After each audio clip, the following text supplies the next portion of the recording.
Hello, everybody. This is Jeff Veale, the business guru, and I'm coming to you from downtown Manila.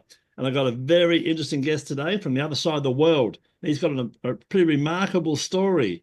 What you can do if you focus, guys. The gentleman's name is 𝐅𝐚𝐬𝐧𝐮, and Aaron is a president and CEO of a company called the Streamlined Group, and they're involved in staffing and consulting in a particular industry. 20 years of experience in leadership across various corporate and military settings. And GoStream LD is a dynamic consortium of subsidiary companies dedicated to revolutionizing industries throughout the strategic integration of technology and process optimization. With a focus on staffing, technology, and operational excellence, we drive innovation, efficiency, and sustainable growth for businesses worldwide. Led by the founder and chief transformational strategist, our mission is to partner with organizations nationwide to transform operations, boost revenue, and unlock new levels of performance through the power of strategic systems, technology, and people achievement. It's all about systems, guys. Ask McDonald's. Yep. Key achievements or projects. In 2017, I helped launch 𝐊𝐢𝐭𝐡 Healthcare Chicago office, growing it from the ground up to 10 million in sales and 5,000 staffing hours per week in under 3 years. Promoted to CEO, then Chief Transformational Officer. I guided the company through the explosive growth and the CVD crisis, ultimately leading to innovation at a 400 million organization. How cool is that, guys? Right. In 2024, which is not that long ago, I launched per diem therapy experts. PDTK specializes in connecting healthcare facilities with qualified therapists. PDS, PTAS, OTS, COTSs. For you guys in the industry, you understand all that. I don't, but you will. On a flexible as-need basis through the app that we developed. His man's big on apps. He's made a lot of money with apps. They want to know about apps. It's the man to reach out to. Personal motto philosophy: a good plan violently executed now is better than a perfect plan executed next week. And it's attributed to General George S. Patton Jr. himself. So it's my great pleasure to welcome to the stage Aaron. How are you, my friend? I'm doing great, Jeff. Thanks so much. Thanks for the intro. No trouble at all. Just you know where to send my bottle of scotch. No, I'm kidding. 15 minutes of fame. Here we go. Tell us about your journey and what inspired you to pursue your current career all that long ago after the military. What happened? Sure. So when I got out of the Marines, I wanted to learn business. So I got a job at a big bank. That wasn't real business, but that did help me soften my Marine Corps approach to learn the corporate America speak and lingo. And then I had a mentor that knew I wanted to be an entrepreneur. And he said, hey, come in. He actually bought a company in Chicago. He said, Aaron, come run this company for me. And I have it on my desk here, the 100 pennies. So every day to build that office, I made 100 phone calls a day, calling nurses, calling clients, calling prospects, dealing with problems. And I built it brick by brick with my team. And then I grew into higher levels with that company. I was employee number 12, but eventually I became the number 2 guy, over 600 employees as we scaled and grew. And through that whole process, learning how to be more efficient, we had a simple idea. In staffing, the last newest technology was text messaging. That was the newest technology. Before that was pagers. So when we said, hey, let's build a mobile app to be able to have the clinicians see all the shifts in our area and then select which ones they want. Then we also offered same-day pay and geofencing and all these other cool features. We built Chipotle. We built Chipotle for staffing, and it was just smooth getting through that process, getting them fully credentialed, then deploying them.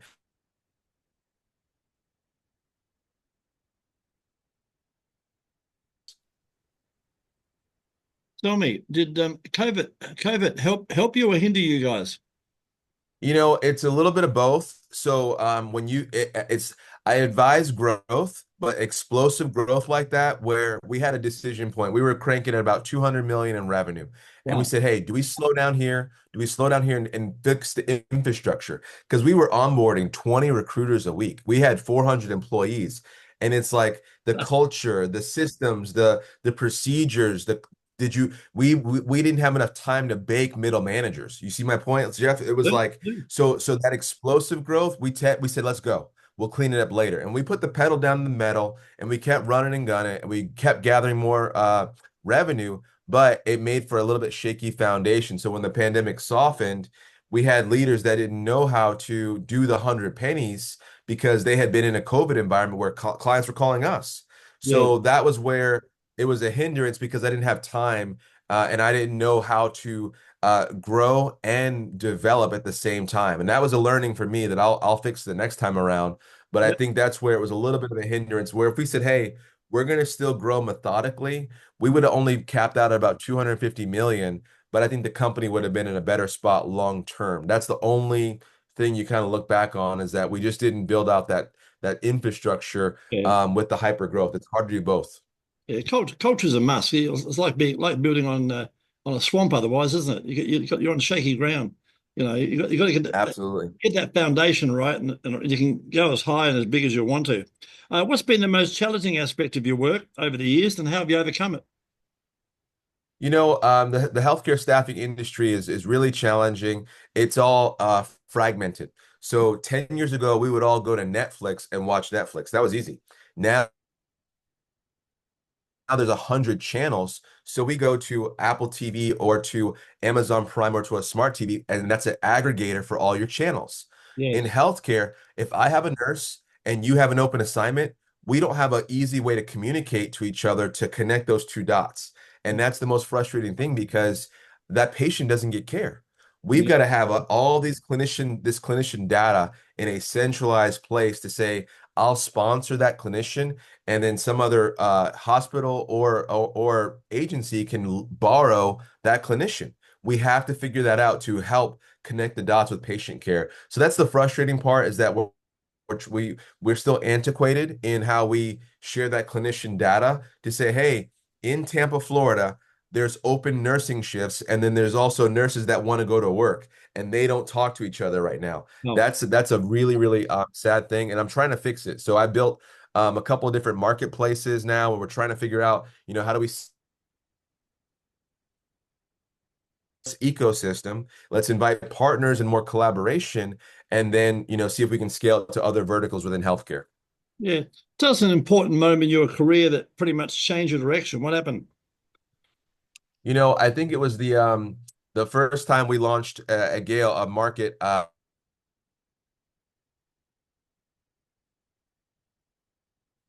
He said, let's see what happens. We launched Chicago, and that was making money. And they said, well, let's see what happens in Atlanta. And we had never been to Atlanta. No one set a foot in Atlanta. And we onboarded 200 nurses in 3 days. And that's a lot. Wow. And then we found I was calling clients, calling people. We got our first client. And in like 2 months, we were at like $2 million run rate, and not one person from our corporate office had set foot in Georgia. And I was like, light bulb, this can scale to Hey, Charlotte, yeah. Philadelphia, like Yeah. anywhere. So then we just started going gangbusters and scaling the model because it worked virtually. And so that was just one of those moments that you got to try. You've got to try. You got to take some swings. You might make a mistake. You might strike out, but what do you learn? And then don't repeat the same mistake. Make new mistakes. That's it. And once you got that first one bedded down, then the second, third, fourth, and fifth become easy. Just got to get the right team members, to run. Exactly. Tell me, in your opinion, what have been the key qualities of skills that have contributed to your amazing success? Oh, the number one is discipline. And I take that from my military time, but even my mom too. She was very disciplined. It's one of those things, you got to wake up early. You gotta Yeah, you got to wake up early. You got to have your daily agenda. Even if I plan it the night before, and Sunday evenings, not during church, I'll map out my key items for the next week, so that I'm already just kind of make sure that I know what does success look like on Fridays and every day. And you can see this from Earl Nightingale and all these guys, where you got to do personal development, but every day it's three things. What are my top three things to knock out today? I knock those out before noon. And then everything else is just gravy. And then at the end of the week, you've knocked out 15 or 20 things. You've advanced the ball that week. Yeah, people don't believe it, but it's funny if you write them down the night before. A lot of the time, there might even be problems. Your subconscious works on them while you sleep, and you wake up with a crystal clear mind in the morning, and quite often you got the solutions. And it wasn't Absolutely. it wasn't there yesterday, but it's there now. which is fantastic. I love it. Right, I do it often. Tell me, moving on to my next question, I've lost my place. In your opinion, what are the key? Well, we covered that one, didn't we? Your success. How do you stay motivated and continue to innovate in your field like you've been doing, which is you're doing some awesome work. I think we always want to be eternal learners, right? We want to be students at all times. And Mhm. now the biggest thing that's come up is AI. And so even Oh, just, using ChatGPT and we've been piloting different tools just to stay sharp in your industry. And I would say this, if you're not passionate about what you do, yeah. find something else. Yeah. If you I'm juiced right now, Jeff, and we just, Yeah. had the Oh, pre-call and I'm like, okay, we're talking about staffing. I love this stuff. It's yeah. a headache. It's hard. Yeah. Because you got a passion. You haven't got a job, you got a passion.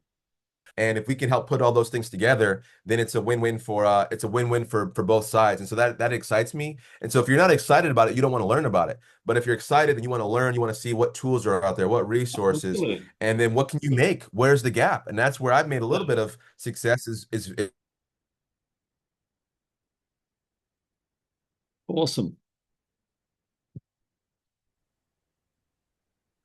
Tell me, tell us about a recent project or achievement you're particularly proud of. yeah. I was helping a startup. They have a big company that does IT staffing.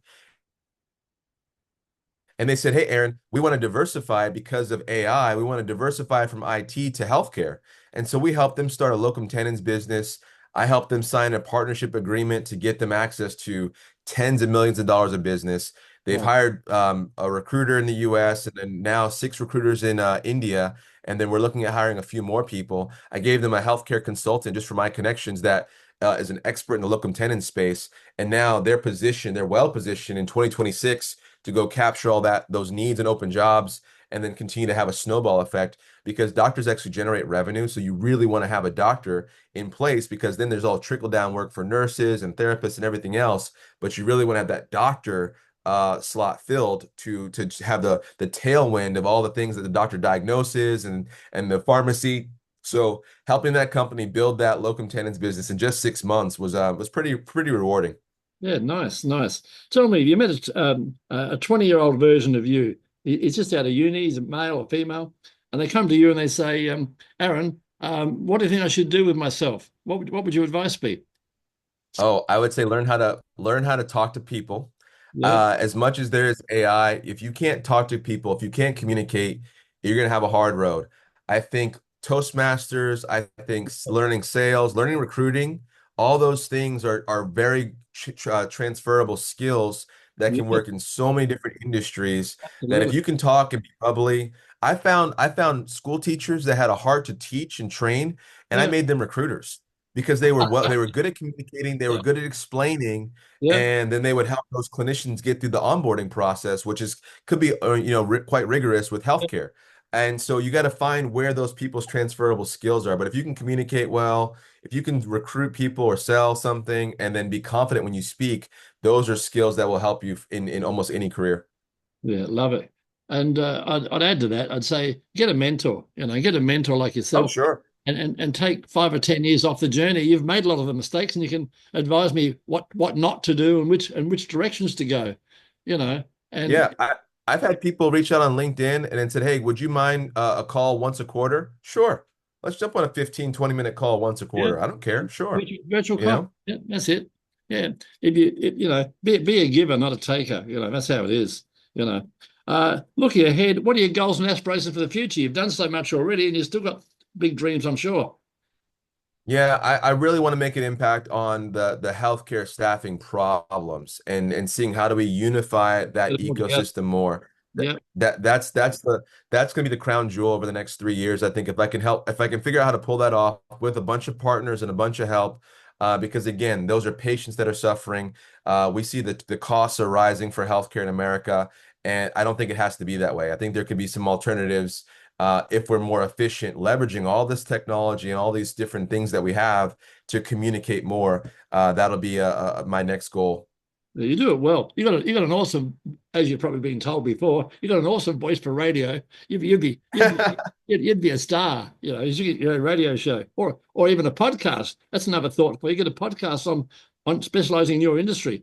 Tell me, We do have a podcast. We just finished our first season. fantastic. So good to hear. I'm sure it's very successful with your help. Tell me, what's the best way for our listeners and people watching this wonderful podcast to reach out and find out more about you, your team, and your amazing talents? What's the best way to reach you? Sure.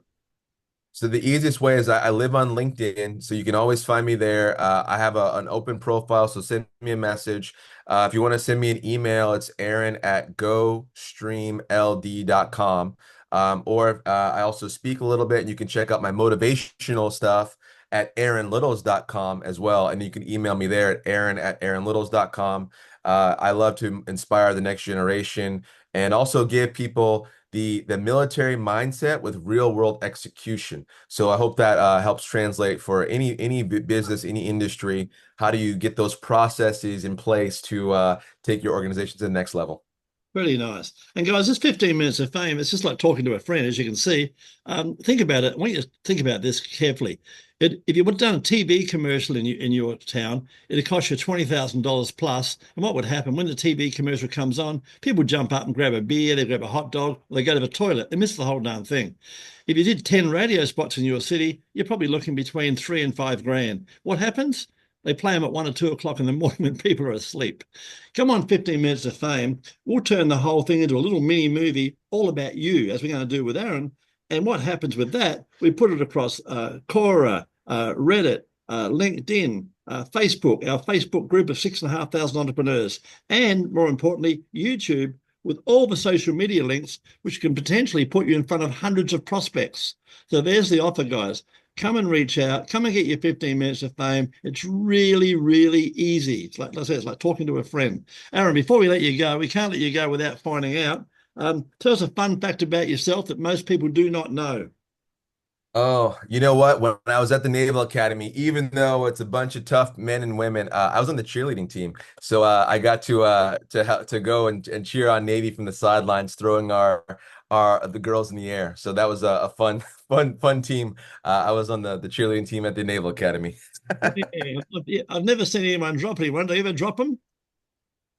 You know that we don't talk about the D word, but it happens every once in a while. But we always try to make sure we have a good spotter in place. Yeah, fair enough.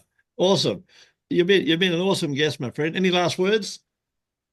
No, thanks so much for the time, Jeff. This has been great. And if anyone I can help anyone, just find me on LinkedIn. Yeah, guys, there's the offer, guys. Reach out, have a virtual cup of coffee, guys. These things can change your life. Just one virtual cup of coffee can spark an idea, and you can help each other. So make it happen, guys.